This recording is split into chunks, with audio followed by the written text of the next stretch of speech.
Študentov zo spojenej školy v Liptovskom Mikuláši inšpirovala záhrada, cez ktorú prichádzali na konzultácie v rámci projektu Podpora projektového vyučovania na stredných školách Liptova. Pri škole už jazierko aj bylinnú špirálu majú a tak spracovali projekt Ekozáhradka, ktorého cieľom bolo vybudovanie jazierka a bylinnej špirály na princípe permakultúry na záhrade komunitného centra neziskovej organizácie A-projekt v Liptovskom Hrádku.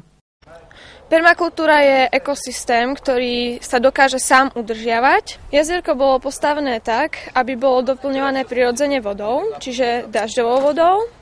Ďalej tam boli vysadené rastliny, ktoré tam prirodzene doplňajú kyslík. Špirála bola postavená tak, aby tam čo najviac slnka dopadalo a rastliny budú vysadené tak, aby navzájom žili v symbióze.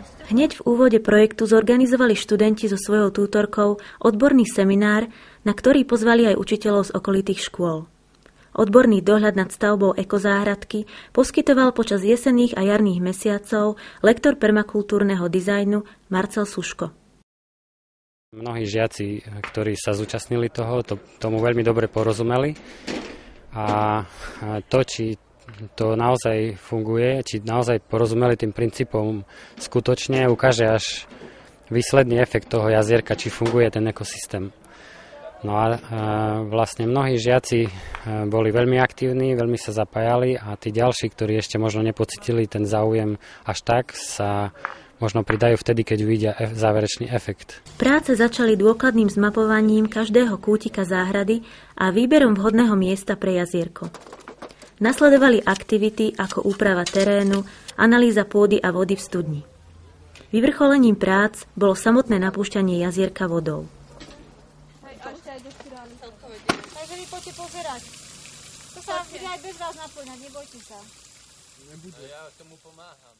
Rozpočet na jazierko bol necelých 15 000. Za tieto peniaze sme nakúpili geotextíliu, fóliu, rôzne rastliny do jazierka aj na bylinnú špirálu.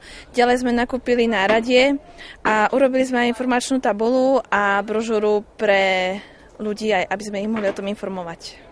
V budúcnosti by som si rozhodne takéto jazierko vybudovala aj doma, pretože je to dobrý relax a pekne to skrášli prírodu.